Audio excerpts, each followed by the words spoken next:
Happy March Madness, everybody. This is my favorite sports event of the year, even though I've only gotten to catch maybe two. Hold on. I'm like an idiot. I didn't even silence this. So sorry about that. But March Madness is my favorite event in the sports calendar. Um, Even better than the Super Bowl, better than the NFL. I just love the whole thing where you fill in the bracket, try to pretend that you know about all these schools that you don't even know where the fuck they are. For those of you tuning in from across the world, and I see Floyd is here. He's from New Zealand. March Madness in America is the college basketball tournament. And I always think that I still think that college basketball has more suspense than the NBA. We have number 80 here from sunny Southern California. By the it's always sunny on the right side of the homeless encampments, right? Duh, what a fucking asshole. Nah, it's actually been raining lately. Oh yeah, it's been snowing here like crazy. Man, I haven't even fucking seen snow. I need to go to Big Bear, but I heard that they don't even have some snow right now. So, what's your opinion of? Are you more of an NBA fan or are you more of a NCAA fan? Dude, I'm more of an NBA fan, like a lot. I mean, the only time I really watch NCAA stuff is like when I'm watching clips to like personally scout players and be like, oh, that player looks like they're going to develop into something nice. But as far as like following the tournaments, I mean, the only time I would really watch the NCAA tournaments is like when I went to the gym and I was like running on a treadmill or I was doing a stupid elliptical and like I would watch the tournaments then. So you've never filled in a bracket? I mean, I remember in middle school we used to fill in brackets. We used to pay $5, fill in a bracket, and literally on paper, and turn it in. And that's how I really got into college basketball. And I've probably filled in brackets almost every year since then. Whether at school or at work or whatever. Do you ever do that? Nah, I haven't done it. I think the last thing I did was I played the little Super Bowl game where you pick a random box but I didn't win though. Yeah, I think that unfortunately, if for those of you that follow the world of sports, I know we don't talk about it very often on this channel as much as other ones, but there's a lot of people who believe that college basketball is headed to the shitter. They just had a horrible scandal with the FBI exposing a bunch of coaches and programs that took money from sneaker companies to give to basically have their players wear their gear. Rick Pitino, who is a legend in college basketball from back when he was the coach of Kentucky. Now he's the coach of Louisville. Not anymore. I think he got fired in November. He might be headed to jail. So the whole thing, it resurrects a real question in America. Should college athletes be paid? Number 80, before we get into my solution, which I'm not going to tease yet, but what's your opinion? Should these college athletes be paid, or is this amateurism intrinsic to the college basketball game?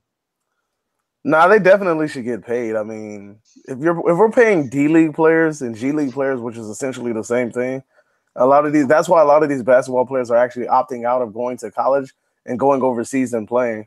I know there's a couple of players that got some pretty good contracts overseas. I know LeVar Ball took his boys overseas to go play. Also, Emmanuel Mudiay, if I'm not mistaken, he played overseas. I think he played in China. Yeah, he played in China. And a lot of these people are opting out of going to college because there's no money in it. And when you see that these colleges are making all this money, especially off of March Madness, and how invested these people are in watching these games and scouting these players and wanting them on their teams, you might as well just go ahead and pay these players. I mean, have you ever seen the movie He Got Game? Is that the one with Ray Allen? Yeah. Yeah, that's that. There's another one, Blue Chips with Shaquille O'Neal that I saw, but I saw He Got. Oh, I know what you're talking about. Okay, yeah, keep going. Keep going. Yeah, so I mean, essentially, like, I feel like these players are already given things. Maybe the 5-star talent players are given things under the table in order to come to these colleges or play. But I mean, you might as well just go ahead and just pay them all. I mean, they get tons of revenue off of these, especially off of March Madness in these games. I mean, they're on TV and they're viewed by millions of people. Yeah, and I think we have a lot of common ground there. What you said earlier, that it's basically the same as D League in Europe. You're close to being right. I think that D League in Europe, it's the same level of talent, but nobody gives a shit about a minor league basketball team. There's no community around it. That's where I think that college basketball has an advantage, and that's where I think I agree with you that the whole amateurism issue, where you're pretending that these kids are going there for an education, and instead, usually you'll give them a shitty education, often pressuring them into a degree that they can't use, and meanwhile, they're living often not a very sustainable economic or financial existence. I think that, in my opinion, this should have been ended long ago, and we should have shifted to a completely different system where the colleges basically have these teams, but the athletes are not students. They're basically working for the college. So are you guys ready to hear my 10-point plan to save the NCAA? 10 points. I like it. So some of these might be a bit boring, but and some of them might actually have some inaccuracies in terms of, because especially the accounting shit, because I'm not an accountant. But this is from the Hard News Network, your most reliable news for profanity. Fuck censorship, fuck establishment media, represent. I love these guys. I talk to them sometimes on Twitter. So they let me write some articles on their website. And, we just go from there. So I went through the entire history of why college basketball, the amateur model has been a bunch of bullshit. There were college basketball stars in the past. Kareem Abdul-Jabbar won 3 titles. Can you believe that? 3 titles as a college basketball player? And that's never going to happen again, especially not the way college basketball is going right now. And then there was Christian Laettner at Duke, also won 2 titles. I don't think there will ever be another player who plays 2 straight years and wins 2 titles. So here's my solution, cutting to the chase, because I know you don't want to hear all the bullshit in history. Right, number 80? Yeah, go ahead. Yeah, so we got this is a first point. Okay, the varsity basketball teams of the school would be incorporated as an S-type corporation and would sell shares in either a public offering or to targeted investors. So let me explain that. So an S-type corporation is kind of a subsidiary. It's the type that it would be basically the shares would be owned wholly at the beginning by the college, and they would sell a portion of it out to the public. And I think fans, students, even alumni could get into it. Staff could probably buy, staff at whatever college it is, they could buy into the team, and it would basically be like, it would actually make the system a little more democratic. It would be shareholder governed. Okay, point 2. Ideally, the school would continue to hold a significant interest or hold veto power in certain decisions pertaining to the team in order to maintain its fidelity to the school. This means, you can't move the team like the NBA does all the time with Seattle and possibly Sacramento in the future. Those of you that think the Sacramento Kings are staying in Sacramento, I'd like to ask you if you'd like to stay in Sacramento for a night. Probably not. So actually, I heard it's not that bad. Have you been up there? Sacramento? No, I haven't been up there. But I mean, the Kings franchise. The funny thing about the Kings franchise is watching them. They've always had the talent to make a playoff push, but they just can't do it. Like I don't know. Like they've always been surrounded. They have the talent and the team to do it. It's just like they don't find a coach to put it together. But now they're really like lost because they have nothing now. They're rebuilding on like their little draft prospects. Yeah, other than the Chris Webber and Vlade Divac era, they weren't that much of a contender. Exactly. Okay, so next point, a portion of the shares in the new team should be sold to student and alumni association members that opt in. In turn, it would be possible for a profitable program to issue dividends to these shareholders, thereby giving them an actual stake in the team's success. So if your team is garbage, let's say for a long period of time, Michigan would suck, right? Well, I'll get to that later. But let's say your team sucks for a while. If there's a sell-off, it would put more pressure on the team to manage it better. So I think that's a huge advantage of it. And just like any public corporation, some of the investors would see some portion of the money. Okay, the 4-year eligibility rule should remain. This is an important point, because the objective of this league is to give a venue for promising youth athletes to develop, not to be a new professional league. So we're not trying to have, Duke just field, a permanent team of superstars. That's not the intention of reforming the NBA. That's my opinion. You're about to say something, number 80? Well, only thing I'm saying is, like, as of right now, it just seems like there's about 3 teams every year that just gets all the great prospects, and it's like, I don't know, it's starting to become like the NBA in a way. Like, like right now, every year it's like the Golden State Warriors versus the Cleveland Cavaliers, and I'm fucking sick and tired of it, to be honest with you. Well, I think that the process to get to March Madness is a lot more exciting than the NBA playoffs, because that just takes weeks and weeks, and like you said, what's going to be at the end. Yeah, exactly. So, but I think this model will actually make the NCAA even more competitive, and I think it's still more competitive than the NBA at the moment. Those athletes that do decide to pursue a degree program at the school would have to comply with the same admittance standards as the rest of the student body, or start in a remedial program at a nearby community college. Negotiation of special fee schedules for these athletes would be up to the school in question. So what that means basically is that you're not going to be a student athlete at all. But if you want to go to the school and the school has a relationship with the team, they give you basically a different fee schedule. It'll probably be less, but it's a discount. But probably it would be better than doing this whole scholarship bullshit that they do now. I think athletic scholarships are a bunch of nonsense, and they're part of the reason that this is such a charade right now.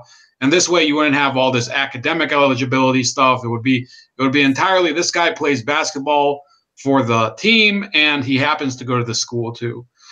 So here's the other one. Coaches, staff, and athletic directors of the team would be employees of the new corporation, not of the school or state government as they are today. That would ensure that while extravagant annual salaries like John Calipari's $7.9 million total salary from Kentucky, or Jim Harbaugh's $6.9 million salary from Michigan, which is a football coach, but that we could do the same thing in football, hypothetically, are at fair market value. That value is being paid by interested shareholders and supporters as opposed to taxpayers. Number 80, do you know who's the highest paid public official in the state of Michigan? I want to say the mayor, but I don't think so. It's Jim Harbaugh, the coach of the University of Michigan. Yeah. So I think it's retarded to do that. I think it's time to change it. And if you have people who are interested in the team paying these salaries, I think that's a much better model for it. A lot of people don't like college football or college basketball, so I think it's better to do it this way and not have this nonsense where the state and the taxpayer pay for it.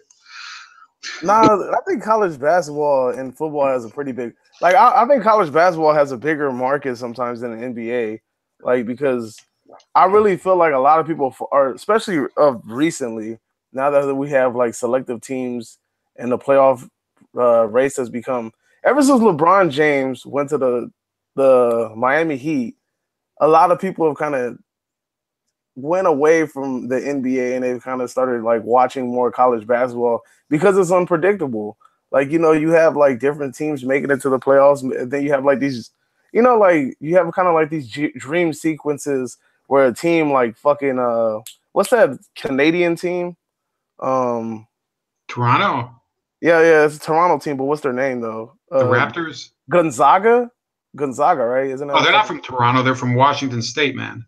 Oh, really? See, there you go. That's what you were talking about earlier. basketball teams that you don't even know where the hell they're from. I don't know. I just know like majority of their players are like some tall, lanky white guys that can shoot threes in mid range. Well, But the whole appeal of it is that even a shitty school from the middle of nowhere can make it like pretty deep in the tournament, and that's why I think NCAA made the University of Detroit in the '70s. I think they made it pretty far. UNLV, which was a school that was many thought was like a pretty ghetto school in Las Vegas.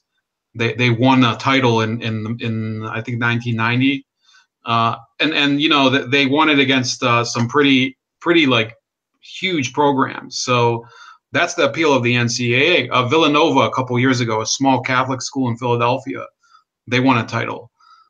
They yeah, also won exactly. one in 1986.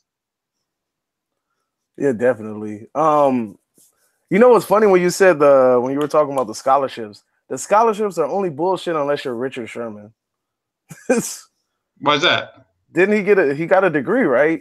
Didn't he finish school? Richard Sherman, I think, went to Stanford, and I'd say the degree he got, I don't think it was in such a hard field, but I think he's one of the smarter people in pro sports right now. So I know he um, said that he didn't want to like I know that he made I think he made scouts wait until he finished like a test or he finished class or something. Like he put education on a high platform.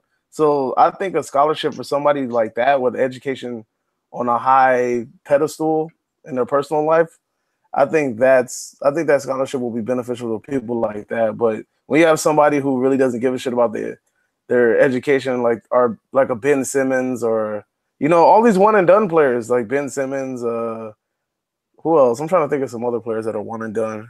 So many of them. Karl Anthony Towns, Joel Embiid. The list goes on. I'm at Andrew Wiggins. Like all these one and done Anthony Davis, players. yeah, Anthony Davis was one and done. Yeah, Anthony Davis was one and done. So I mean, you have all these one and done players who have they have no desire to play in college past 1 year. But then the thing about it is it's starting to show because look at the players that are winning Rookie of the Year in the NBA. Who's winning the Rookie of the Year? This year, Ben Simmons up for grabs. He was although he was a one and done player, he was injured for a season. And he was able to get some training on the off season, and now he looks way better than all the other rookies. And then the year before that, we had Malcolm Brogdon, who was like I think he stayed the full term in college, and then he was the Rookie of the Year and became a fucking starter. So Yeah, I have to say, when the reason I really liked college basketball was that sometimes there'd be a star, such as Ron Artest is the one I always think of from St. John's, that you'd find them in the tournament, and then you'd be like, well, this guy, yes, this is college basketball, but he looks like he could be a real pro, and for years and years and years. Like I didn't think he would be a Hall of Famer, but I was watching him at St. John's back in the '90s, and I've told this story to people that this guy, I was like 100% sure that even though there were other people that were more talked about in the tournament as far as going into the NBA, he really made an impression on me, and some of the other people that were bigger that year. One of them was Mateen Cleaves, who you probably wouldn't remember.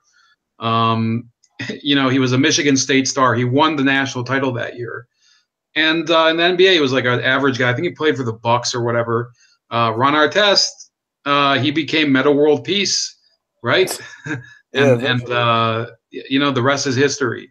yeah, Malice at the Palace. Didn't he win a title with the Lakers? yeah, he won a title with the Lakers. He So, played for Houston for a while and almost got in a fight with Kobe Bryant. That was pretty funny. yeah, I remember that shot where I think he hit what's his name in the mouth. Oh, James James Harden. Harden. That was Oh, that was one of the most cheap hits I've ever seen. So let me just round out the rest of these points, and then we'll keep going with the Coke scandal, which I haven't even talked about yet. Unlike the NBA and the other major leagues, these players would be prohibited from unionizing and would have to adhere to an honor code adopted by the team with guidance from the school. Violations of the code would lead to having the player incur financial penalties and possible termination from the team. So I don't think that's too much to ask in the NCAA. In the NBA, I don't care if they have the NBA Players Union, even though that's also a kind of bullshit. But it should. This is basically going to be development league basketball. That's my opinion. I don't think they should have a union. What do you think about that one? Wait, could you say that again? So no unionizing in the NCAA. They couldn't do a they couldn't do an NCAA players strike. They get paid, but they don't get to strike. So you want them to get paid, but they can't unionize? Yeah. I mean, I don't know. I mean, unions are pretty beneficial. For who? For the fucking people that are organizing them. That's who. It's a development league. Why should they have a union? I don't fucking know.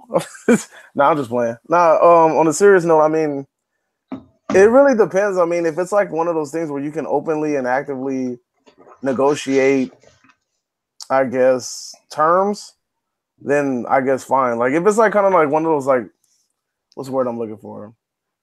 If it's like kind of like an open contract, like you get what I mean, then it's like everybody's contract is different and it's not like everybody gets the same shit, then I can understand why not unionizing will be important. But I feel like if it's like a bracket system and then like certain people get this amount, if you're a 5-star talent, you get this amount or anything of that nature, then I think that you should probably unionize because eventually somebody in power is going to be like, yeah, we can lowball them a little bit.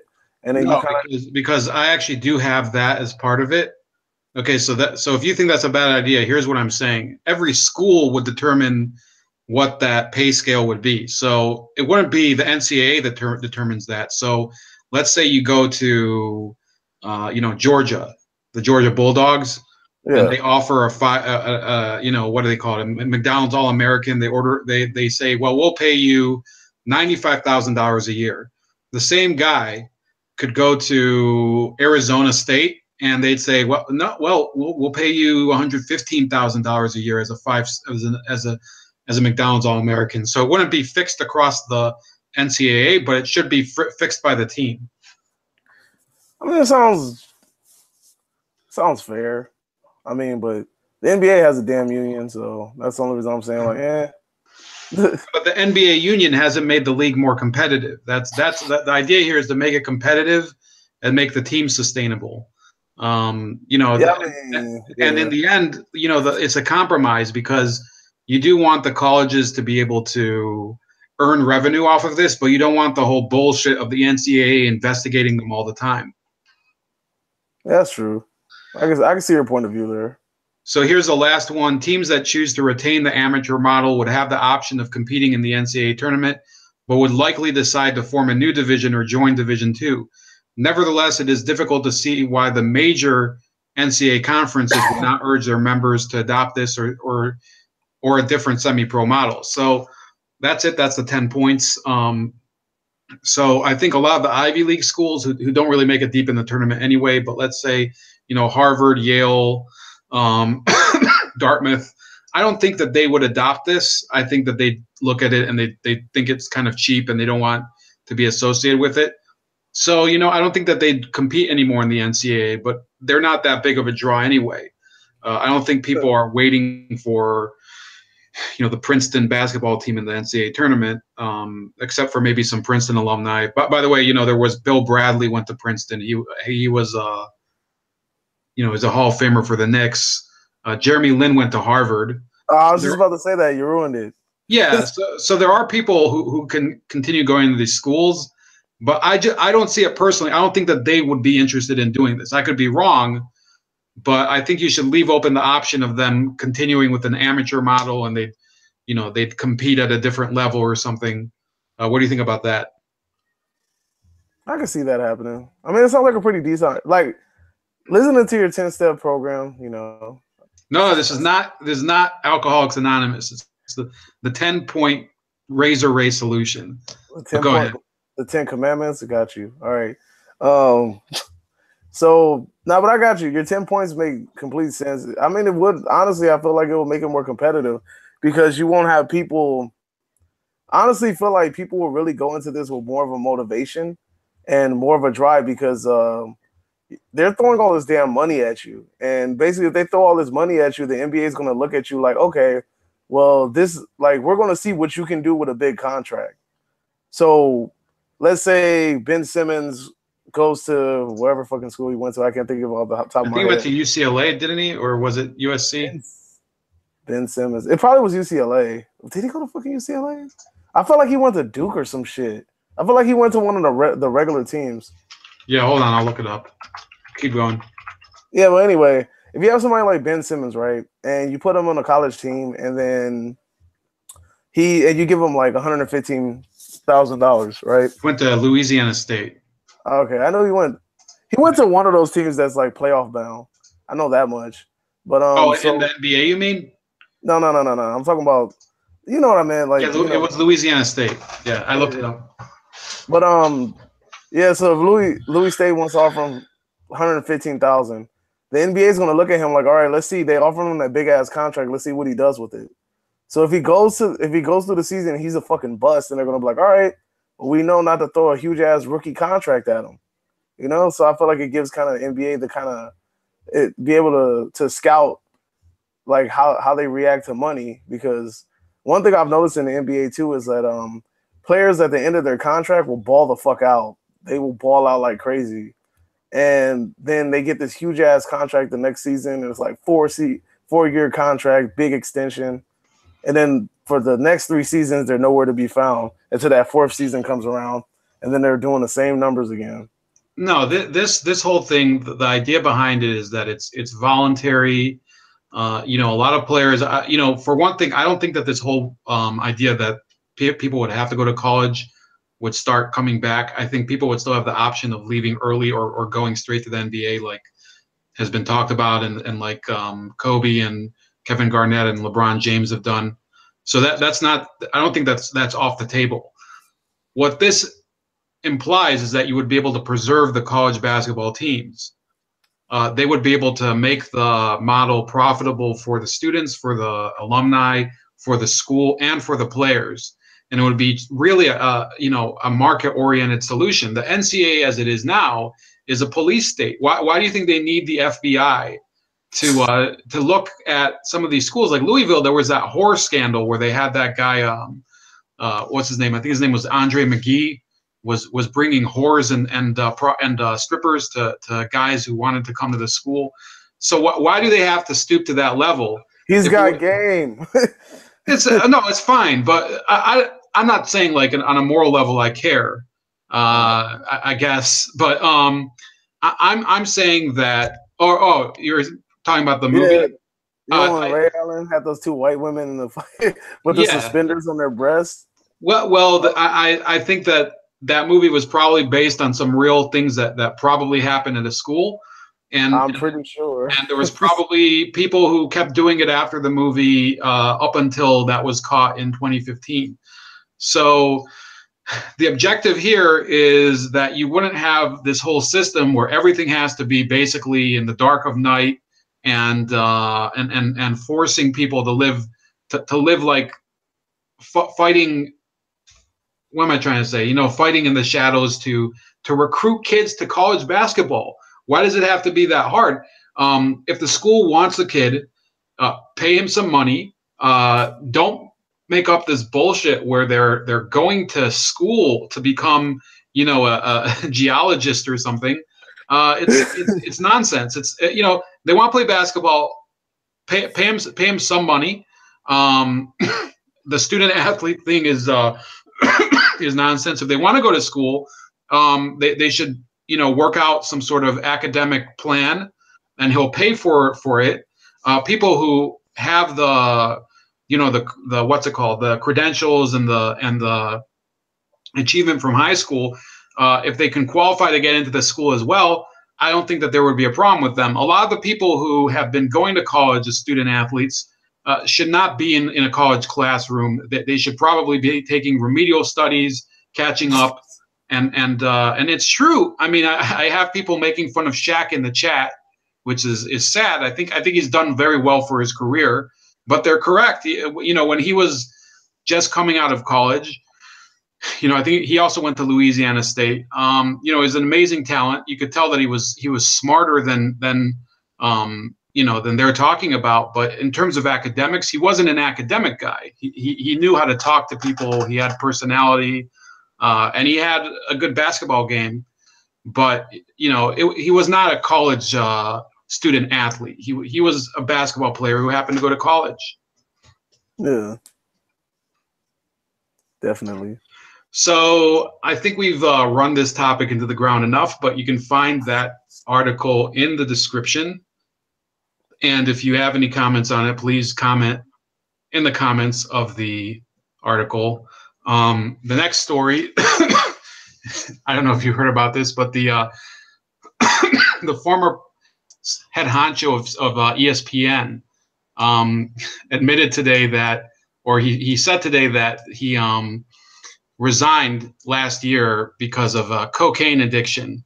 And, he'd said at the time that it was due to addiction issues. And now he's saying, okay, so he said back then, and this is what the guy looks like. So does his nose look, what's the signs of cocaine addiction? Is it like the nostrils are like all inflamed or whatever? I mean, that looks like a coke nose. It does. He kind of looks like Al Bundy. The glasses throw it off. I don't think so. Look, Al man, Bundy from Married with Children. Yeah, just take away the nose because his nose is like kind of like hanging into his mouth. I don't know about that. I think he looks like John Lennon if he would have lived. I mean, the only thing that looks Lennon on him is the glasses, man, and the smile.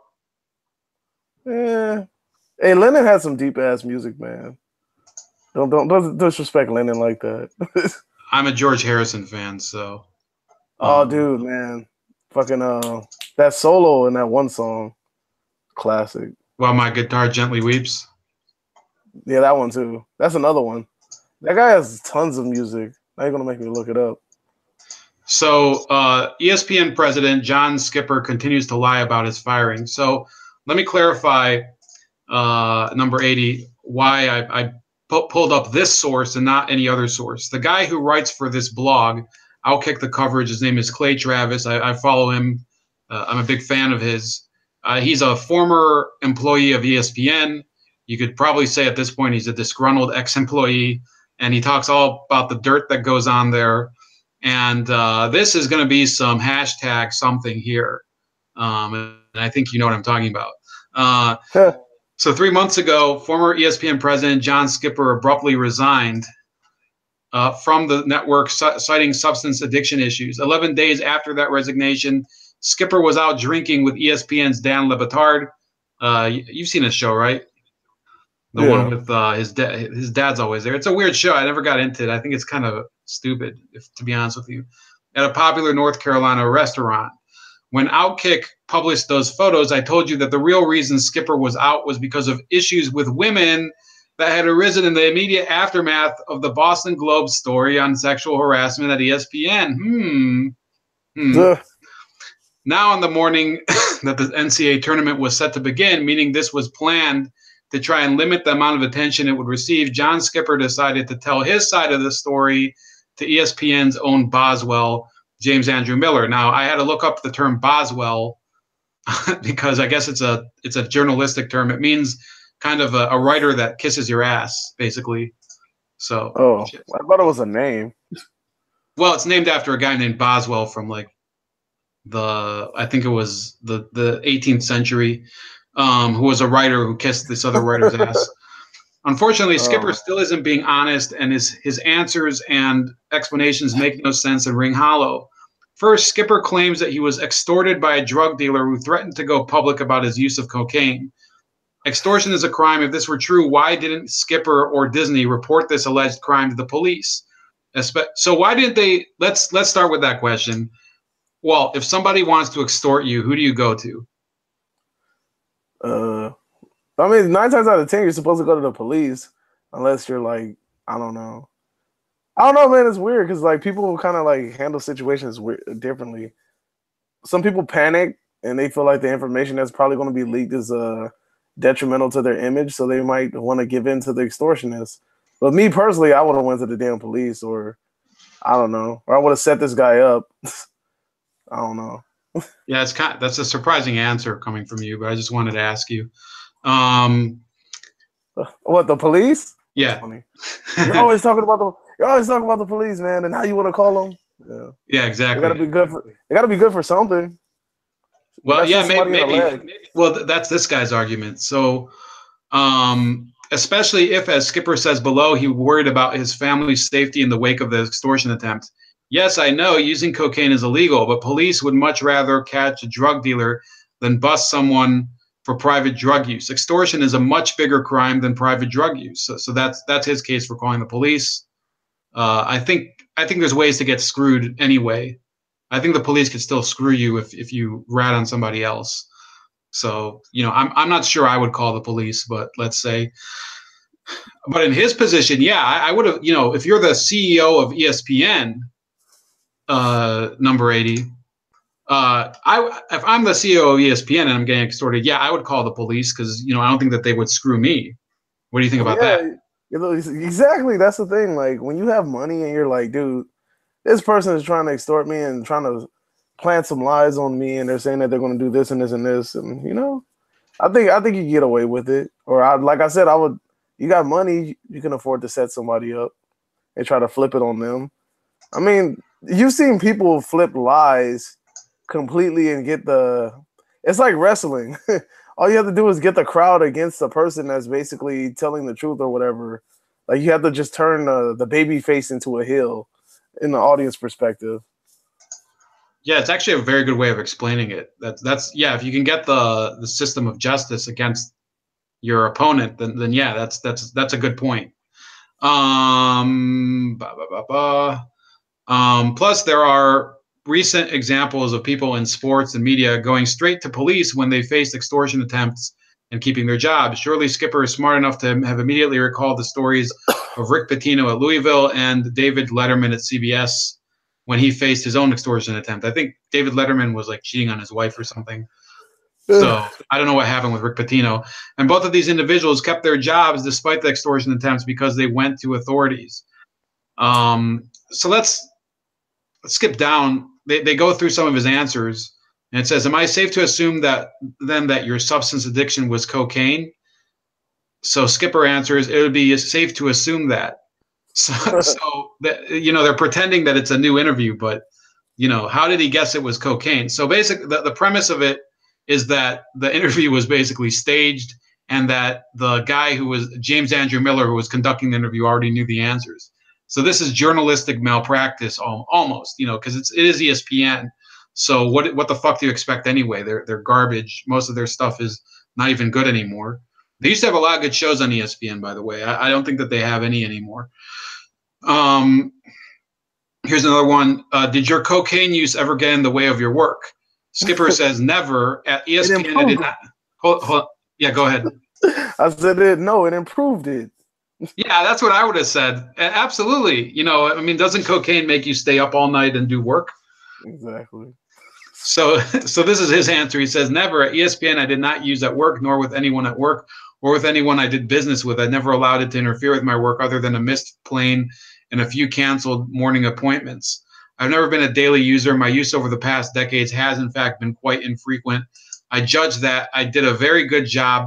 So so I'm going to highlight that. I judge that I did a very good job and that it did not get in the way of my work. I worked hard. I worked smart. I worked all the time. So if you work smart, you never would have got caught. Well, he says that it was infrequent, and then Clay Travis, who's the writer, points out very, perceptively. So why in the world did he resign and cite substance addiction issues? If you're an infrequent user, it wouldn't be an addiction. It would be kind of a recreational use, not an abusive use. And then he goes and he kind of he dances around some questions about if he resigned or if he was really fired. And then here's the one where he explains the extortion attempt. He says, the extortioners threatened me, and I understood immediately that threat put me and my family at risk. And this exposure would put my professional life at risk as well. I foreclosed that possibility by disclosing the details to my family. And then when I discussed it with Bob, who's Bob Iger of Disney, which owns ESPN, he and I agreed that I had placed the company in an untenable position, and as a result, I should resign. Again, this makes no sense. If you felt like your family was at risk, there's a lot of typos here, by the way. He writes at Rick. That's kind of annoying. Usually there's typos when I bring an article that Carlos and I are talking about, not with you. So wouldn't you immediately go to authorities? I would, wouldn't you? I don't know if I would. Again, I don't know why this guy trusts the police so much, because I personally don't trust them totally, but let's keep going. And if you foreclose that possibility by disclosing the details to my family, then what risk were you really under? Wasn't the absolute worst case scenario that the extortion attempt would go public and you would lose your job? Yet that is exactly what happened here. None of this makes any sense at all. So Skipper was extorted by someone about his cocaine use on one occasion, and he immediately decided his career was over. Why not go to the police? Why not simply deny if this person went public with it? Why even tell Disney CEO Bob Iger about this at all? The truth of the matter is this: John Skipper is lying, and this interview made the fact that he is lying even more clear than it was in his initial statement when he, quote, resigned for substance addiction issues. The fact that Outkick is the only media outlet in the entire country willing to point out all of these lies proves just how complicit most in the media have been in helping to uncover the mess that John Skipper left behind at ESPN. ESPN and John Skipper are still lying, but what else is new? Imagine if Roger Goodell was peddling this lying crap. Do you think ESPN would let him get away with it? Would anyone else in the sports media? So why are Skipper's lies being accepted by so many in the same sports media? The media is still protecting John Skipper. He just keeps lying, and the people who should be holding him accountable just keep letting him get away with it. So one thing I missed here, and you can react to in a second, but he talked a little about the fact that John Skipper must have had some sort of sexual harassment issues there, or workplace misconduct. The article doesn't really go into that and prove anything, so maybe he's planning a follow-up. But what did you think about that whole story, number 80? Do you think that this guy made this up in order to cover up something else? Definitely. You know what I don't get? What the hell technique was the drug dealer going to use to extort him? Well, he has a picture of him. He has like video of him. Is he going to say like I'm his private drug dealer? There's no receipts. It's not like it's a legal transaction where he prints you out a fucking receipt or a fucking 8-ball of coke, and it's like, here you go. There's a number of ways to blackmail somebody. I think in that case, you could, for example, send photos of him using cocaine to the company and threaten, to publish it in, a tabloid, and that would probably end his career. So he's snorting cocaine with his dealer? Yeah. You know what I mean? No, the dealer could crop him out, could crop himself out of the photo. So, there's a lot of ways. Now, let's say the guy's going through a divorce, which is possible if there's something else going on there with the company. So she could probably use it in a divorce hearing or whatever, saying that, I need to leave him because he's addicted to cocaine. There's a number of ways to extort somebody with addiction. But like, really though, like really think about it. If you're if you're a millionaire, dude, and you're like over a company like ESPN, why the fuck would you do cocaine in front of your dealer? You get what I'm saying? Like, why would you put yourself in such a risky situation? Like, your dealer's not your best friend. We learned that shit from Pineapple Express. But it's like, it doesn't make any sense to me. Like, you were that cool with your dealer where you felt cool enough to put yourself in a predicament where you could be extorted. I mean, at the end of the day, you are a multimillionaire. You should be on your toes at all times, and you should be kind of wary of everybody. If anything, most people that are up there, really, really up there, don't get their shit themselves. They send somebody to go get it for them and bring it back. Because, I mean, think about it. If you're pulled over by a cop and you have a fucking 8-ball of coke in your car, how the fuck are you going to explain that? You have a fucking runner go get your shit. They go get it. They bring it to you. You have somebody do the fucking groundwork and the middle work. I can't see this dude pulling up to like a project building in the middle of Philly and shit, asking for an 8-ball of coke. It's not gonna happen. You send a runner to go do that shit. Yeah, So I think like I get what you're saying. I think this might have been in Miami. So, I think like in those circles, we're not talking about like the projects drug dealers. We're talking about like those high end type drug dealers. That was What? just a joke. Yeah, okay, yeah, but that I'm part saying, was a joke. But I mean, I think it is possible that he would buy his own stash or whatever if he was So not all rich people buy their drugs, through middlemen. Like some people they don't want to trust their staff or whatever. They don't, especially if you're a corporate person. I wouldn't trust my staff if I was addicted to cocaine. Which so you trust your dealer more? You know what? I think this story is bullshit too, but I think it's possible. I think it's possible though that he would be buying his cocaine from, direct. It could be that he's both addicted to cocaine and the other stuff is true. The stuff that Clay Travis is talking about. Yeah, I mean, like I don't know, man. Okay, so this is open topic time. I told number 80 to spring anything he wants on me right now. So, whatever you want to go through. It's kind of been a slow evening. I did want to say, though, the Ohio State Buckeyes did not get knocked out. So, those who predicted our demise are very disappointed now. That's funny. Fuck it. Let's go with Tommy Lahren kicking her dog for 500.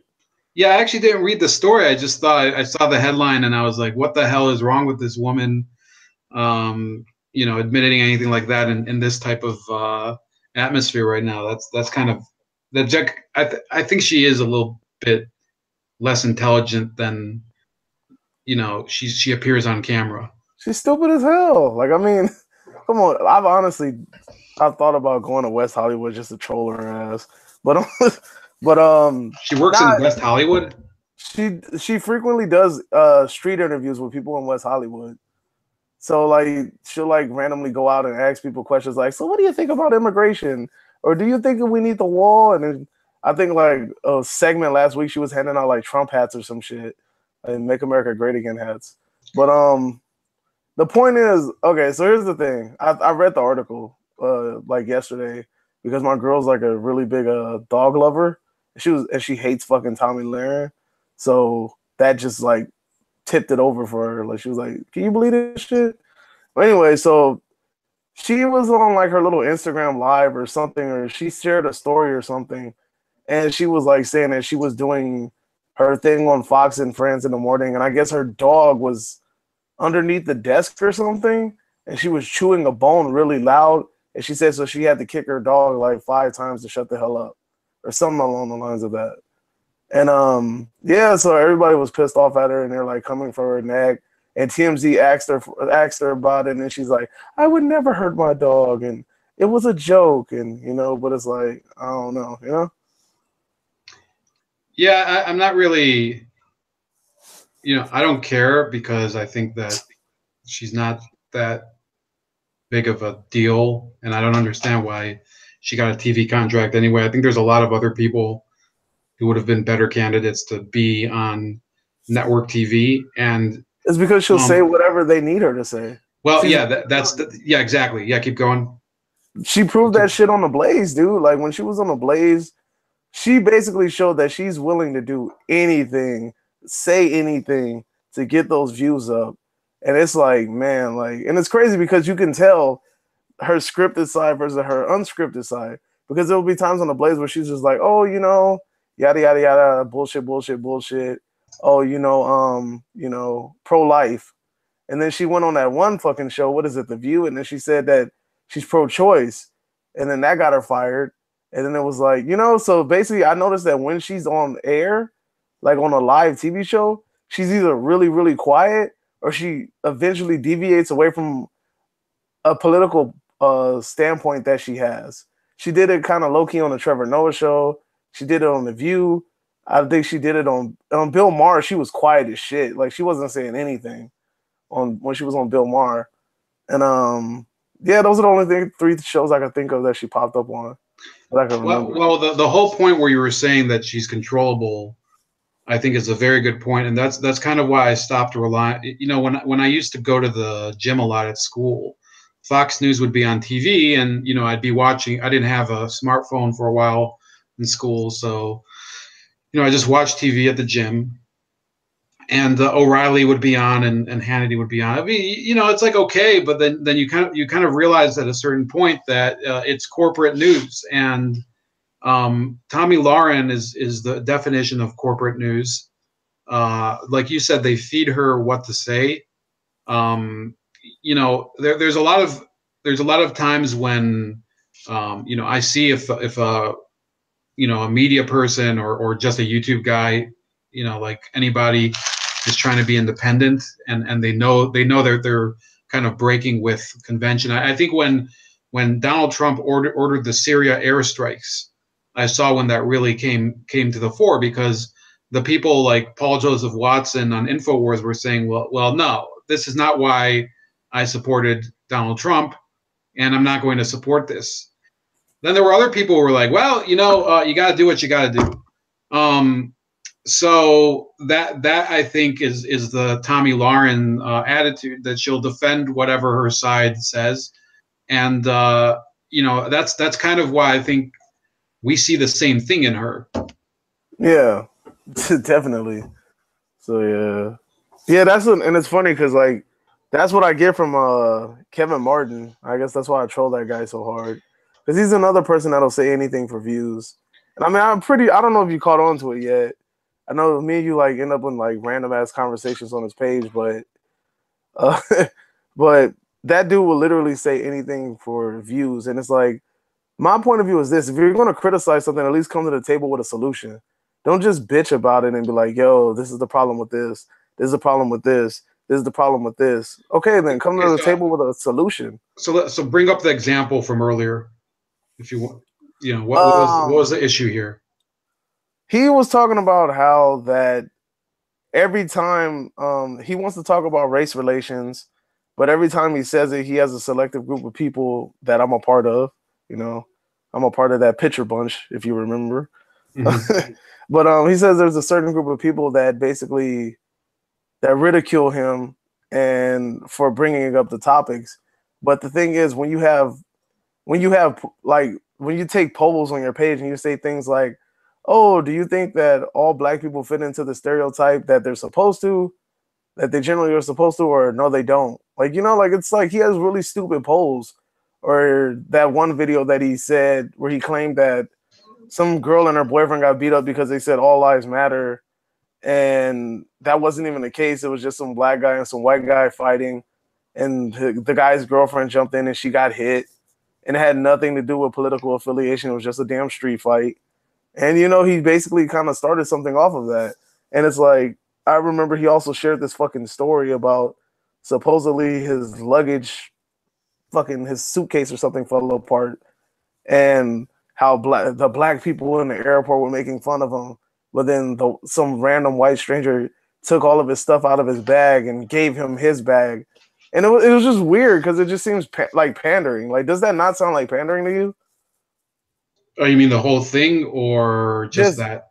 All of it. Like, all of it sounds like, to me, it sounds like pandering. Like, you're pandering to a specific base of people. And then also when most of your content is like you're ridiculing the black community, it's like, come on, dude. Like, really, like you're talking all this shit as if you're not a black man yourself. And I get it. He was adopted. He was probably, I low-key think he was adopted by a white family. But I mean, there's no reason for you to just straight up feel like, okay, I'm going to just disconnect myself from this community and I'm going to ridicule them as if I'm on the outside, when you're a part of that community as well.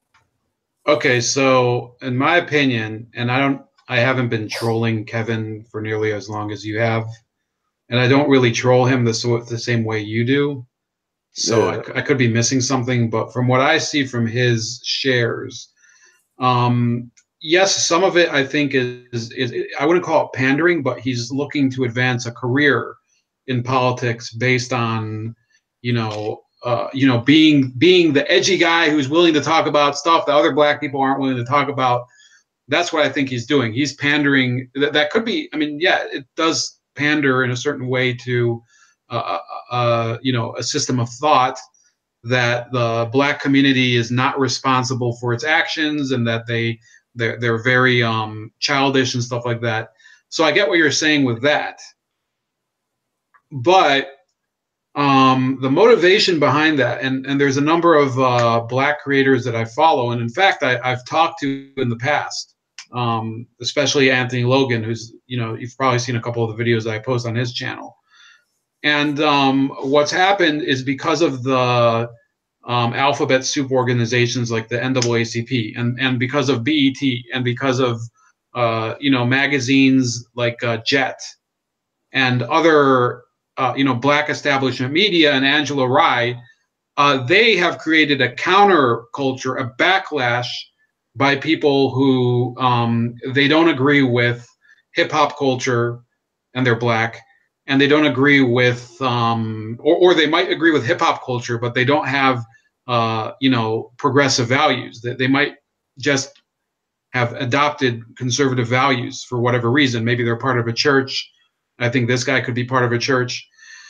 So yeah, he's Christian or self-proclaimed Christian. Right. So then they attack based on their choice of lifestyle. They attack, the establishment black media, or the establishment leadership of the black community, and also the black community itself, because they look at them as people who are basically zombies, who for example, what happened in Alabama with the election in December. Now, again, for anybody who might be watching this, I did not care who won, because I thought Roy Moore was kind of a joke. And, he kind of fucked the campaign himself too, even though I did think that the allegations against him were false, a lot of them, and he had the presumption of innocence. So now that I got that out of the way, the Democratic Party mobilized millions of black voters or hundreds of thousands of black voters in Alabama, and said to them, "Oh, we're going to defend your civil rights by having this candidate, and it's going to change everything, and you will create a revolution." What happens? He wins, and he's basically a Democrat who is a corporate Democrat, and he voted against. He voted for this bill that deregulated the banks. So essentially, the Democrats do use the black community. They don't get much return for it. The black community doesn't. And I think more black people on both the right and the left are waking up to that. Those that are on the left wake up to the fact that the Democratic Party doesn't actually follow through on its progressive values, because they are committed to taking money from banks and Wall Street and unions. And the ones on the right they don't believe in the philosophy anymore. So Kevin fits in with the right wing people, but he's also trying to advance his career. So that's why he posts stuff like that. He wants a career in politics. He wants to be close to people in power. Is that more ambition than actual belief and conviction? You'd have to ask him. I don't think he'd give you a straight answer, because you guys aren't exactly buddy. Yeah, but yeah, I mean, what do you think of that answer? Do you think that kind of makes sense? Yeah, it makes sense. But at the same, it's funny because I actually messaged him one day. Mm-hmm. I told him, like, you know what, man? Like, I see that you like to point a lot of fingers, but like you're not really giving any answers. Like, you're not getting any solutions to anything. You're just kind of like pointing fingers and shit. So I just said straight up, dude, like, okay, well, if that's the case, why don't you go ahead and, like, I'm telling you, like, why don't you go ahead and you tell me some of the things that you do, and maybe I won't be as harsh on you as I am, because I don't really know you like that, and I don't know what you do. All I know is what you post on here. So I was like, maybe you can educate me about yourself, and you can say, you can open a floor and just tell me, like, you know what, man, I do this in the community, I do this in the community, I do this. But it's like the only thing he fucking says that he does is fucking go to meetings and stuff like that. Well, yeah, the meetings. Not even that. He said he's on the Students for Trump shit, whatever that is. The Students for Trump, like, he's the vice VIP, I don't know, vice president or some shit. But he does that. And Did you get an answer? nah, he never said. And it's funny because his thing says usually responds within a day. I didn't get an answer, and I came at him super civil. I didn't come at him and call him a coon or a fucking or Uncle Tom or some shit. Like I kept it super cool. I just asked the question, got no response. It's because he feeds off of that. Like, you know, like come on, like look, oh man, I wish I could show you my screen. He has Yeah, you a can, but I don't want to show other users that you I, know. So no, I got like I don't want to show anybody's accounts that doesn't want to be shown. well anyway, there's a GIF and Mhm. it says that's racist. And it's a little black boy spinning a basketball, eating watermelon, with a gold chain around his neck, a KFC bucket floating in the background with a bone in his hair. You know what I mean? Like it's just he does shit like this. Yeah, but And I mean, the whole provocative part, I don't think is. I think it's okay to be provocative, but by the way, I'm getting an echo. But in any case, I think it's okay to be provocative. But I see what you're saying when he's putting stuff that's provocative, but you know, at a certain point when you're criticizing a community, yes. If you're putting yourself forward, he goes around with his his blazer and his khakis and his tie and everything like he's a future politician.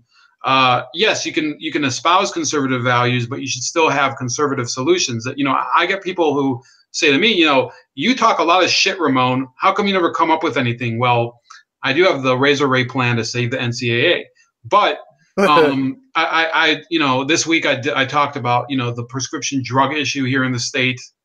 I tried to come up with a seat of the pants solution. There was the lead poisoning in the water yeah, I issue, watched that video. lead That was pretty contamination. interesting.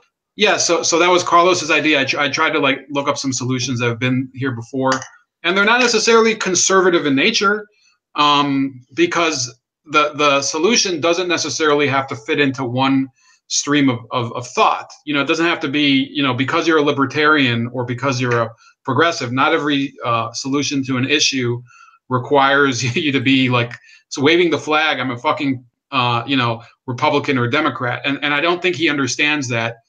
And he might never understand that because once you get in with politicians and you're kind of there appearing at meetings and stuff, you become a political animal, and it's not about the solution. It's more about organizing and things like that. So yeah, I think here's what I would say. Maybe we could grab part of this video and we could share it and ask Kevin, why don't you come over and we'll have a little chat. The three of us. I'll be Maury Povich, and you are the father, and we could go from there. Yeah, that'll be fun. I doubt he'll fucking accept it. I mean, this dude. Look, this is how I know. This guy said, "I'm going to an NCAA. Wait, NAACP." We were talking basketball. I got thrown off. Well, anyway, he said NAACP. He went to an NAACP meeting, and he was going to talk about some shit. I don't even know. I don't even remember. But he says, "I'm going to record the debate. Tune in." So I'm like, all right, let me see if this dude actually knows how to fucking debate. Because I've seen this one thing where he randomly approached this white lady who was like, had a Black Lives Matter sign or something. And she obviously couldn't defend herself because she just didn't have the intellect to do so. So he made her look fucking stupid. And I mean, his arguments were pretty like simple to like destroy, but But anyway, so he says, I'm going to this NCAA, NAACP. NAACP. They're both bad, by the way. Whatever, man. Anyway, I'm not even going to talk about that right now. But anyway, yeah, so because he says who isn't here. yeah. But anyway, he says he goes to this meeting. He says he's going to record the debate. All right, dude, cool. So come back later. This guy posts a picture putting his thumb up like this, and he says, "I destroyed him. He was so mad that he took his tie off and he acted like he wanted to fight me." Okay, dude, where's the video? And then I'm like, okay. And so I put simply, video or it didn't happen. And then people started attacking me, his little fan base or whatever. And they get all mad. But it's the truth. It's like, if you're going to talk this shit and you're going to say you did this and did that, then show the evidence. I want to see it. I want to see this destruction that you speak of. Or next time, go to the fucking next Politicon or whatever, and go debate one of them fucking the Young Turk people or some shit. Like, go do that. Like, you know.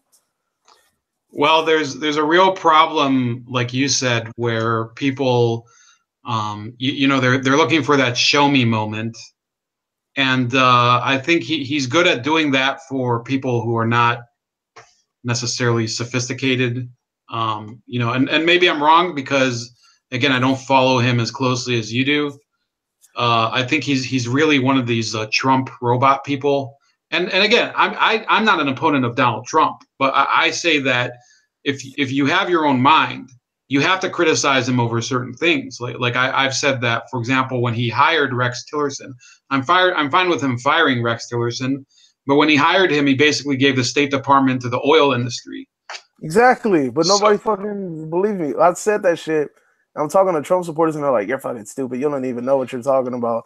Like the dude basically gave it over to the oil company. If you can't see that with that, I can't do nothing for you. Well, the problem, number 80, is that I said this when Donald Trump got inaugurated, that people who would give fair criticism to Donald Trump would no longer be noticed because there's so much garbage being hurled at him that every type of criticism looks like it just gets ignored, and it's come true.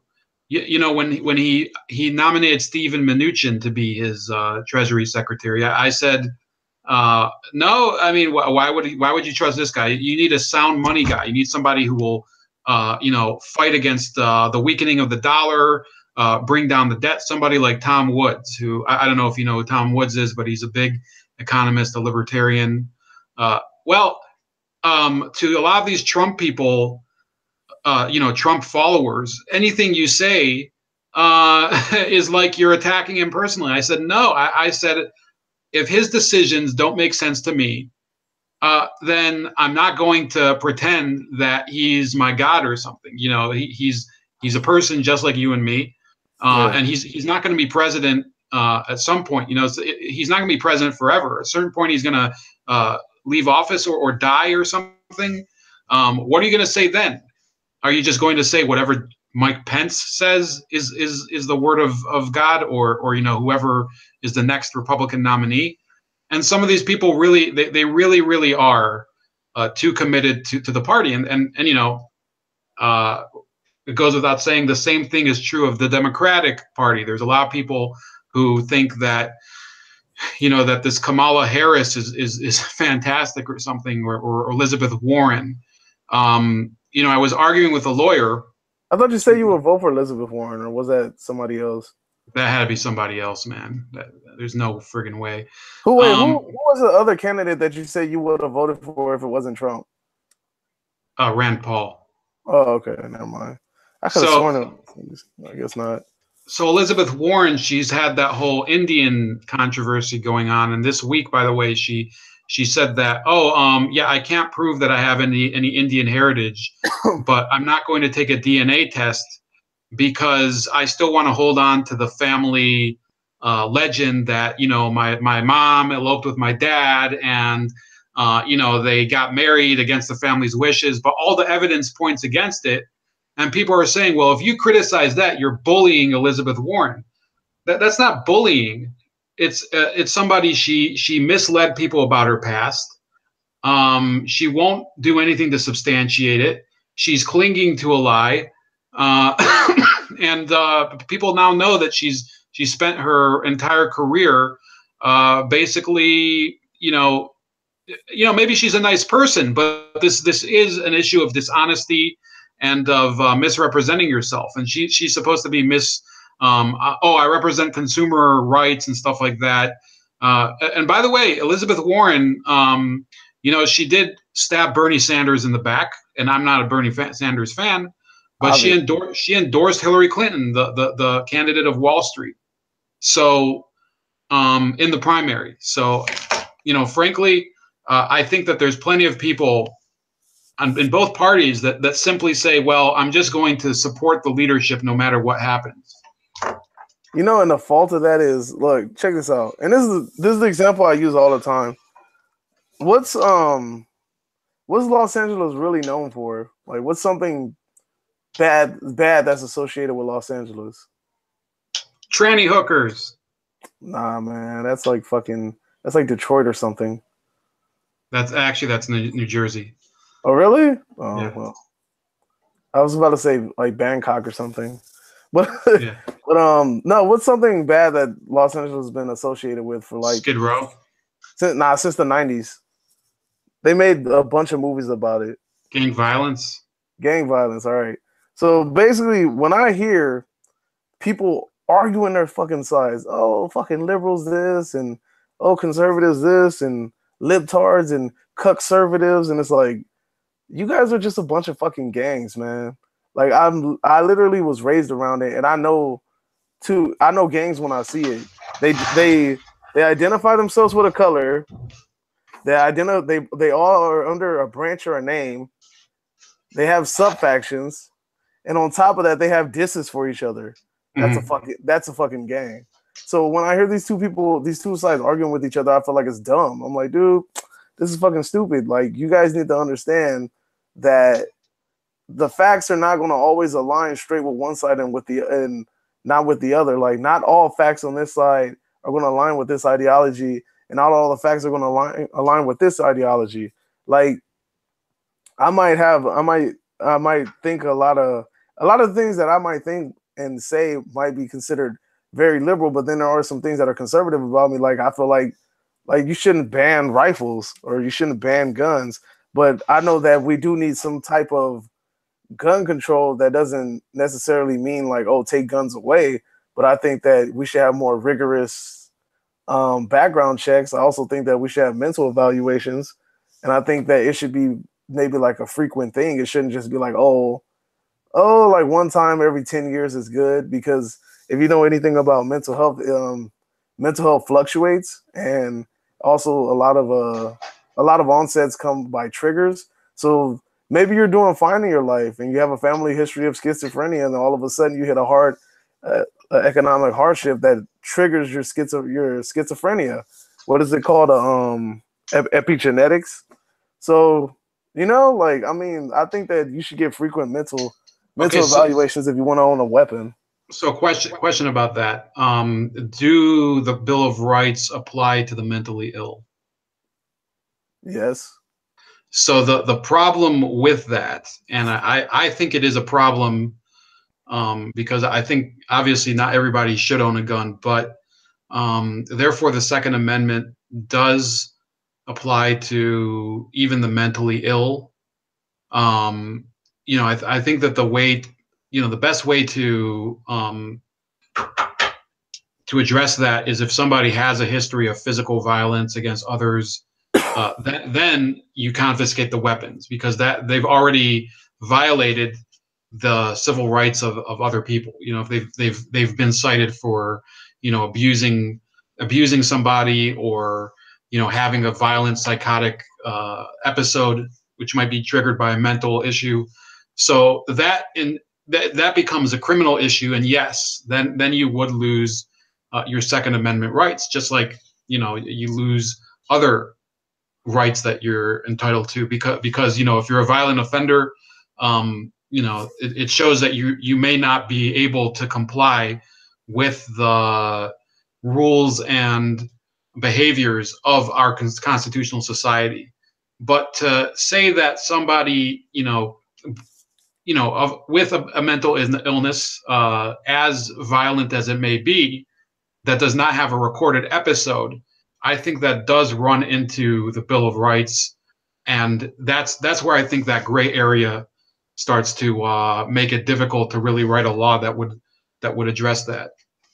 I completely agree with that. I'm just saying, and another thing too that about that is, I'll give you a personal example of something that actually happened to me. In middle school, I knew this one kid, very quiet kid. He was like the only white kid in our school, and sadly, he got picked on a lot. He's like this chubby kid that was in the Harry Potter. So I befriended him. Right now, this kid was very nerdy, kept to himself, very like, but you can tell he had like kind of like rage inside of him, but he Mm-hmm. wouldn't let it out like that. So one day I go hang out with this guy, and I noticed that he was inflicting like, you know, he was like hurting animals, right? Uh-huh. And like, I mean, in middle school, I was kind of like, you know, I didn't really tell nobody or anything like that because I didn't really think too much of it because I was like a kid at the time, and it was like you're a teenager, so you're just like, oh, that dude's fucking weird, and that's it. And I think this is before I even thought about like, this is before like I even thought about Columbine or anything like that. Like, you know, you didn't really think about stuff like that, but to the point, he was very secretive with his deviance. Nobody knew about that shit. It was kind of like one of the things where since I was his friend and like one of his only friends and shit, he kind of let me in on that. But nobody knew about it. So if you have more people out there with these secret acts of deviance and they're torturing animals and they have this history of inflicting pain, maybe not to people, but on animals, and they show these violent signs, but in the safety of their own and the safety of their own privacy, then what? You can't really you can't say that, oh, this person's had a violent episode. But if this person does get a mental evaluation and maybe they talk with somebody who's a professional and they can draw that out of them, they can say, you know what, this person has a lot of built up aggression. I don't think that owning a weapon would be good for them at this time. Maybe after having some sort of therapy and maybe after having some sort of treatment, maybe he'll be all right enough to be able to own a firearm. But at this time, I don't think that'll be a good option. Yeah, I think that one of the problems that you're talking about, you know, torture of animals is one of the early uh, Predictors. childhood signs of psychopathy, they say. But one of the problems with psychopathy that and I was reading about it a while ago, is that it's very difficult to define what a psychopath is, and it's one of the gray areas of psychology because not all psychopaths are violent ones. Some of them are simply they're manipulative and they just use people for long periods of time, and they won't actually kill them. But it's interesting that in some of those cases, these killers, obviously is it possible that psychopaths would use firearms to commit their crimes? Sure, but It's been done before. yeah, but there are a lot of psychopaths that. What's that? The Son of Sam. Yes, the Son of Sam. I don't think he was a psychopath. I think he was defined as he had some other schizophrenic disorder. The Zodiac Killer was he shot people too, right? Yeah, but they never actually caught him, so they don't know what he. Some people, there's that joke that it's Ted Cruz, but in any case, the Zodiac Killer. There were suspects that were very, very good. Good candidates for it. I don't think they actually caught him, but the one that I was about to bring up was Ted Bundy. And he wasn't into murdering people with a firearm. He would strangle them, or he would it wasn't really torture, but it was kind of a brutal, manual way of murdering somebody. And then there were other people that, I'm reading actually right now about Anthony Sowell, who was a local serial killer here. And he would basically use strangulation and things like that. There are. What was his alias? What? What was his alias? You said Anthony Sowell. What was his alias? Like, what did they know him as? Well, I think here they call him the Imperial Avenue Killer. His name sounds familiar, but that alias doesn't. Like, I had a stint where I was like really researching a lot of serial killers, and the one serial killer who was fucking intelligent as hell is the damn, what the fuck is his name? He was out here in California. No. He wasn't smart. He wasn't that smart. He was like a college killer, dude. Like the Hitch. Hold on, let me look it up. Wait, keep talking. Yeah, I think some of these serial killers, though, they're not always psychopaths. That's what people don't understand. For example, Andrew Cunanan, who was King Cus says the Hillside Strangler, but there are a lot of serial killers who simply they snap. Andrew Cunanan, I remember he's the guy who killed Gianni Versace. He just went on a spree, and therefore some people call him a spree killer. So he just starts killing like random dudes. Not random dudes. There were other gay dudes around the country, and then he killed Gianni Versace. There are other people who, so the bottom line is, how do you identify somebody like this ahead of time? Well, people might have to report them before they kill somebody, doing other violent things, and it's not that easy. And there are serial killers in countries where the Bill of Rights and the Second Amendment don't exist. So this whole talk about restricting gun use and things like that, I think we're having a more productive discussion today than a lot of other people who don't know. And they're talking about the type of gun. They're not talking about the motivation. They're not talking about the fact that there are alternatives to using a firearm. For example, I mean, poisoning. There was one that I saw, an episode in Oregon in the 80s where a cult of Hindus called the Rajneesh Society, they basically used bioweapons against the community around them. So, not to get too Twilight Zone-y about it, but yeah, exactly. But when people want to harm other people, I don't think that the Second Amendment getting repealed or other gun control measures is going to be able to address that. The killer's name was Ed Kemper, by the way. Okay, that sounds very familiar. Yeah, I forgot his. But yeah, is that the Hillside Strangler? No, it's not the Hillside Strangler. He was like he had a college name. I forgot his name. It says here he had a reported IQ of 145, but what the hell? Paranoid schizophrenia. He regularly engaged in necrophilia and claimed to have consumed the flesh of at least one of his victims, but later retracted the confession. But this guy is not a psychopath. I mean, he if I'm not mistaken, he was admitted into a mental facility for I think attacking or raping somebody or some shit like that. And when he came out, he said the one thing that he learned from it was that now I shouldn't keep them alive. So then after I was watching his interview with him and he was talking about how he killed somebody, and then after a while he got this sense of that he was invisible, like he was invincible. And he started testing this invincibility and he started to be more open with his murders. And he said that the day that he really felt like he was invincible was the day when he was attacking this woman and she's screaming, and then there's somebody hiking at the top of the hill, and they looked down and they watched him, and he looked up at them and they just walked away, and he ended up killing the woman. And he said he would do things like he would like decapitate bodies in front of his mother's window, and he would look up at the window to see if she would look out, and or he'll carry heads around in like a camera bag or whatever. Like he started testing this this sense of invincibility. And then when he was finally captured, it was like I think he murdered his mom, and like he put her vocal cords in a garbage disposal, and I guess it got clogged up and blew up or something. And he told the authorities that, man, even in death, I still couldn't shut the bitch up. Something like that. But that dude was crazy.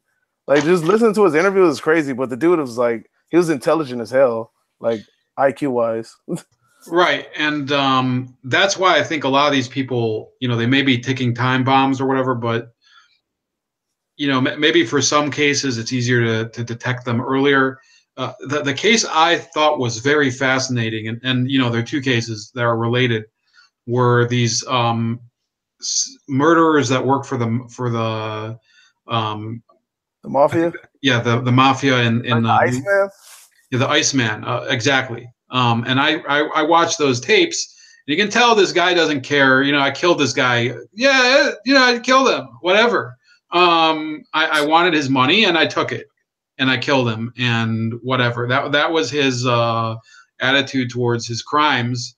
And the only thing he regretted was that his family ended up having to see him go to prison and stuff like that, because he was like really dedicated to his family, but he was also very abusive to his wife.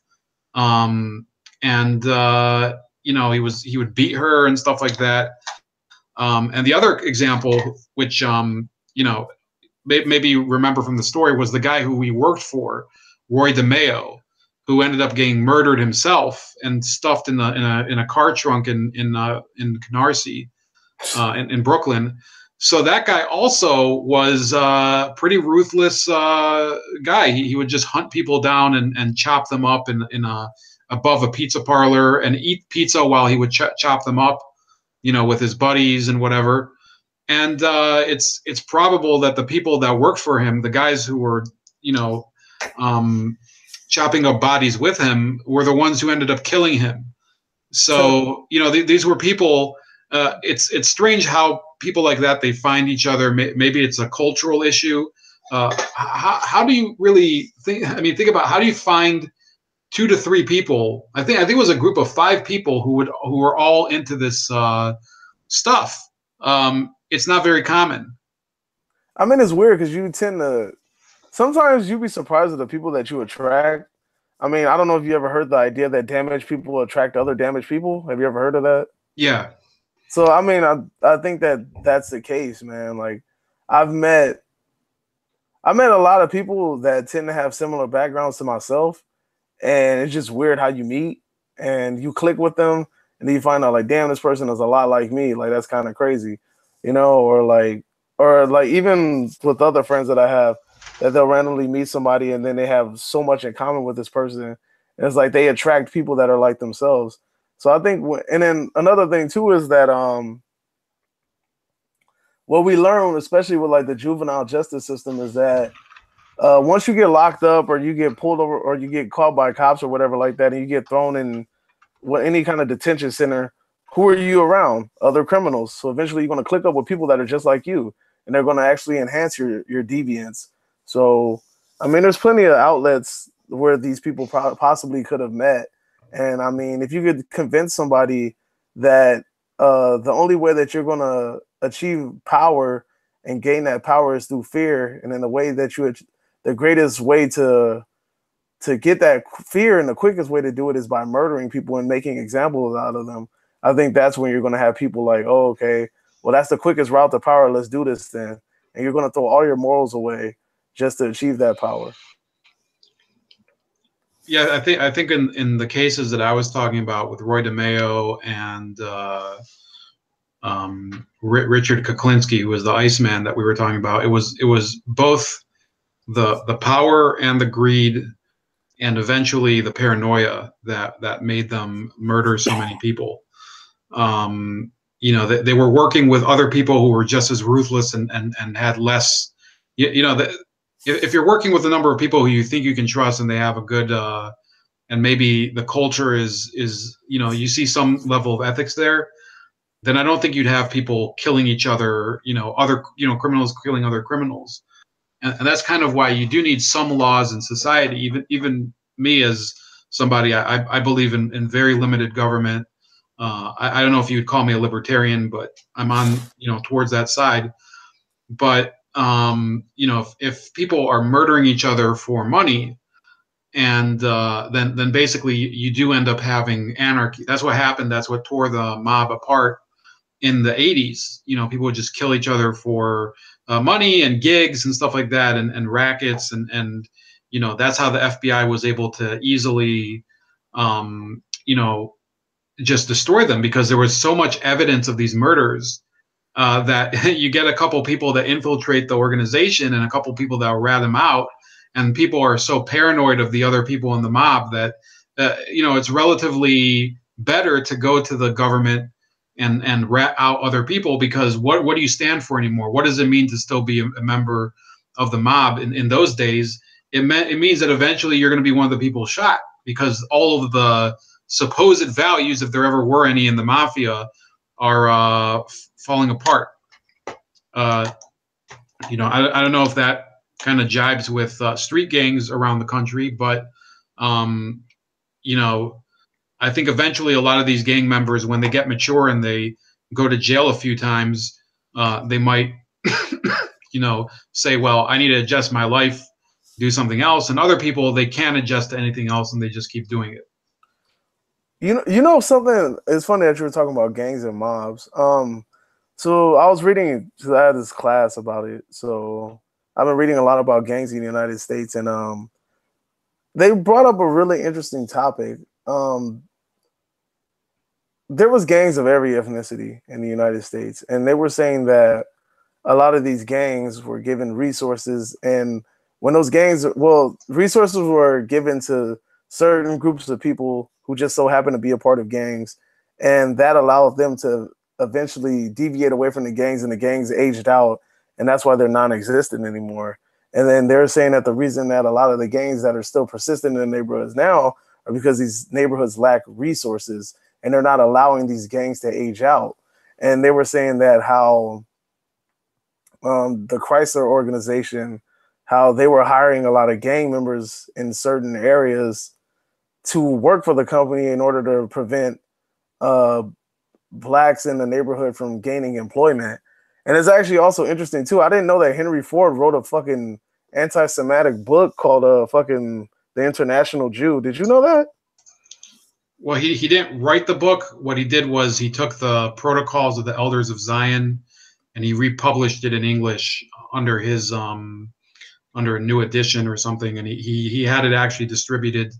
I think if you bought a Ford for a certain number of years, when you bought that Ford, you get like a free copy of it or the newspaper that was published in. I just found it interesting as hell that he did something like that. I was like, what the hell? I did not know that. He was a huge admirer of eugenics, and I don't think he was quite as anti-black as some other people, but yeah, he was I think he was awarded a medal by Adolf Hitler.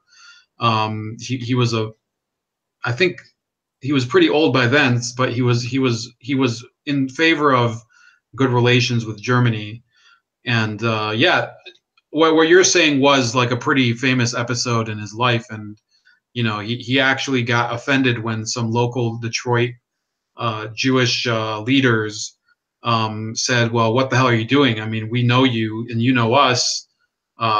You really think we're doing this?" And he's like, "Well, how dare you tell me what to publish and what not to publish?" So, yeah, it was a pretty big episode in his life, and it is well known. But you know, with everything that the Ford company has done, and you know, it's been, I think he died in like 1942 or something. So it kind of gets lost in the rest of his life. Yeah. But before we go, what did you think about the whole idea of the resources allowing gangs to age out? Yeah, there's one of the issues there. Yeah, there are communities where that's happened. You know, the Polish mafia isn't really a thing. The Jewish mafia is. I mean, I think there probably is one, but one of the things that I heard was that a lot of those gangsters like Lansky and you know, one of the things was that they didn't have their kids grow up to become criminals. They would try to keep them out of it. The Italian mafia wasn't about that. You know, a lot of those people would raise their kids to be in the mafia. But if you're talking about specifically that a lot of these gangs that keep happening, you know, at the lower level, the, you know, street gangs such as you know, the Bloods and the Crips, yeah, those are not sophisticated operations in the same way as, you know, the Chinese organized crime, and you know the triads. Yeah, triads, or you know, the Japanese, the Yakuza, or even the cartels. What those organizations end up doing, which is the way to get you know, beyond just the crime. You probably keep doing a lot of the crime, but you get beyond it, is they start laundering that money and investing it into legitimate businesses. Yeah. And you know, for these criminals that are in these cities, you know, whether they're, you know, the La MA, you probably know who La MA are, and you have MS-13. You said it funny. I'm like, wait, what? Like, I'm thinking MA, like MA, but oh, I know what you're talking about, the Mexican mafia. Yeah, so all those gangs, they're not into getting into legitimate business and laundering their money. They're into living that lifestyle. That's the Hell's Angels too, by the way. So it's not just according to race, but yeah, you have something where in a lot of these inner city gangs, yeah, there is nowhere to launder that money. What are they going to do? it's harder for banks to launder money today than it used to be. And you need a connection to a type of bank that would do it for you. So some people do succeed in doing it. Don King, for example, the boxing promoter, he's become in some ways a legitimate businessman, and he served prison for stomping a man to death in Cleveland in I think the 60s. So it's possible to do it, but when you don't have access to a bank that will launder your money, or you don't have where you're going to invest it, or you don't even think of investing it in something that could be, could be a legitimate front, then yeah, you're going to have generational gang activity that hurts communities very badly. So I think you do have a point. Yeah, because well, even with the lower level gangs, not even that, because if I'm not mistaken, there was a white gang called the Killers or something. I don't know what area they were located in, but that gang aged out because, like I said, there was opportunities in the industrial industry. Like they had factory jobs, and it allowed those gangs to age out. Like they kind of grew out of it, and but these gangs nowadays they're offering, well, we don't have no resources. Like there's no factory jobs around here. There's not any really like high paying competitive fields around here. But there's drugs to sell. So fuck it. Like let's just sell drugs then. Like that's the competitive market that they have here. And I think that's one of the big reasons why they're not being allowed to age out. And it's crazy that you think about it because the city has identified, and the idea has been brought up several times. The first idea, it was actually presented to them after the Watts riots, and they said, I remember they had some stupid ass meeting, and I was watching it wasn't stupid, but they had a meeting. It was stupid because nothing came of it, I guess. But I was watching this documentary, and in the interview, one of the guys stood up and he said, we don't have anything in this area. There's no good paying jobs. I mean, all of this stems from all of this frustration and all this poverty that comes from none of the resources being put into this community. So one of the things was after the Watts riots, they were like, oh, we're going to give you guys resources. Did it happen? No. Fast forward down to 92. I remember they had a gang truce, like a really big gang truce between certain Blood and Crip gangs, I think, in Watts. And the deal was that if they kept the truce, that the city of Los Angeles was going to put forth a project in order to pump back resources and jobs back into the community. After a couple of months, dude, that shit was non-existent. The fucking streets stayed the same, and eventually the truce ended. So, like, Los Angeles is completely aware of like what they're doing. The community's outcried for resources for a long time, and they just continuously just turn a blind eye, and then it falls upon deaf ears. King Kush is asking if F Troop is gone. Who? King Kush, one of my followers on the chat. F what? F Troop. What the hell is that? F Troop, Lomas 1, and Lomas 2. Never hear of those three gangs anymore. I don't know. Maybe he's from a different part of LA. It is a pretty large city, right? Yeah. What city was that? I have no clue what he's talking about. So F Troop. Yeah.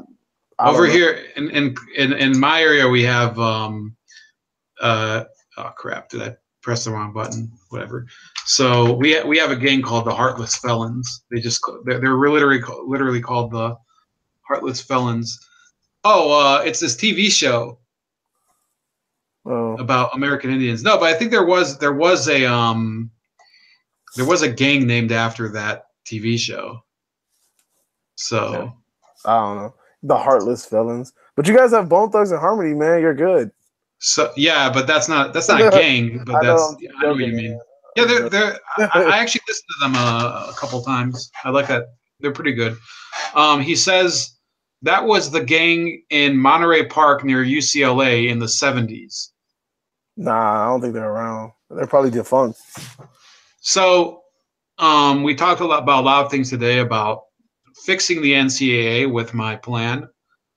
So everybody, please read that article and share it.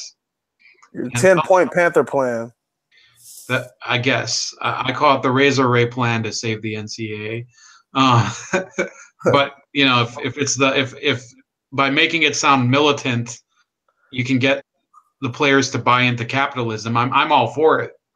The razor's edge. Nobody messes with the bad guy. So then we had that Coke story, which I thought was pretty funny. So everybody in the chat, whoever's still listening, please tell me if you believe that Coke story. And then we kind of went off the deep end and talked about that Kevin Martin dude and Tommy Lauren and gangs and serial killers. So overall, it was a very productive discussion. You know, we touched a lot of the murkier depths of humanity here. So I like thanks the again. unstructuredness of our conversations. Yeah, if we could get let me see. We got to get Alex in here, man. We've had Alex, but sometimes he only stays for 15 minutes. It's either that or sometimes I don't even know what the hell he's talking about. Let me do my Alex impression. Hold on. I can only stay for 15 minutes. You know, the voice was right on. Yeah, I've been told I'm very good at doing impressions. Hold on. I can only stay for 15 minutes. He does talk like that. So yeah, we've had you on with Carlos too, right? I don't think so. I know I was on with your friend that we were talking about Chicago in the chats. Soon? He was on briefly, and then I know Alex was in on that, and then we were talking to that one guy that I think was a white nationalist. And yeah, that's Tom. Tom actually has an interesting channel if you want to check it out. So did we ever find out if he's really a white nationalist or just like an American patriot nationalist? He's like a white nationalist who believes in, but he's more of like a Christian white nationalist. They are. A lot of them are, though. You'd be surprised. A lot of them are very Christian, but they reject the idea that Jesus had Jewish parents. Or he was Jewish or whatever. They reject that idea. I don't think he really mentions that, but he's more into he's into the gun rights thing, and also I think immigration. He's a separatist. He's not, there's a difference between white supremacists and white separatists. So that he's one of those people who would support a white homeland. Which a lot of them are.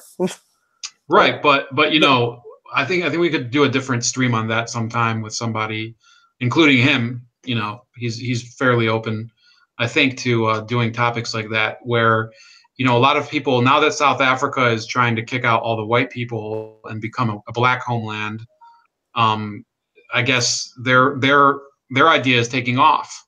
The idea of a white homeland too. I personally would rather live in a country where there's just more economic freedom, and I don't care who lives there, what ethnicity they are, or race. But I don't care if somebody wants a white homeland or a black homeland. I think they're free to believe whatever the hell they want. I think the idea that I hate the most is socialism. So yeah, you're one of those. You're indoctrinated with Marxism. You're one of those guys. Yep. He said, "Yep." But it was a really interesting conversation. Very all over the place. But I like that unstructuredness. It kind of takes us to places that we wouldn't normally probably go. So that's pretty cool. Yep. So I think that next time we'll try to get on. There's another guy that has been trying to get on. We'll see if he'll be available from Washington State. The guy who was supposed to be on tonight from Australia had some family issues, so we'll probably see if we can get him next week. What else? I'm probably going to be on a stream on Saturday night with Halsey English, if you know who his channel is. Anybody out there? He's kind of, I think he's a kind of a libertarian guy, but I'm not so familiar with him. That'll be the topic of Jewish libertarians or something. So, well, I guess you'll get to see who's the most libertarian and who's the most Jewish or something, whatever the fuck those two things mean. Sorry, number 80. Any last words for the audience? Well, my last words is hopefully we can get Alex on so we could discuss. What were we supposed to discuss last night? And we never even did it. Well, we did that. We did that porn debate, and we did the. There was supposed to be a part 2 to that, wasn't it? Well, the other guy that I was talking about from Washington State wanted to debate him on porn, but he has like a difficult work schedule, and also somebody wanted to debate him on hip hop. I think that might have been you. Oh yeah. Oh yeah. We kind of squashed that though. But the thing is, conversation. You know, I'm fine with having him debate, but I want other people for it too. You know, I had that one debate with him on porn, and I think people were entertained, but I felt it could have been better. And you know, if that wacky feminist had come on, it would have been much better because I would have been laughing at both of them. Dude, man, I was like, that was the reason I tuned in, but I saw in the messages that she wasn't responding, so yeah, I forgot about that. I think I said something really fucked up, but I don't remember what. It was a funny comment, and then somebody said I went too far. No, I think I said I didn't go far enough. I don't remember that. Well, anyway, so we're trailing off. So hopefully we'll get some more streams with some more guests, you know, of this type. And number 80, you're certainly welcome back anytime. And by the way, you the audience, just like our contributors, like number 80, can suggest topics. So feel free to do that in the comments below, and like the video, share the video, and subscribe to the channel. This is Bold Like a Leopard. Put some 80s in the comment section. Yeah, no, yeah. If you like number 80 and you want him to take his top off next time, put it in the comment section. You have to put 80s all the way down. 80s, okay. 80s. All right, I'll see you guys. All right. Good night. All right.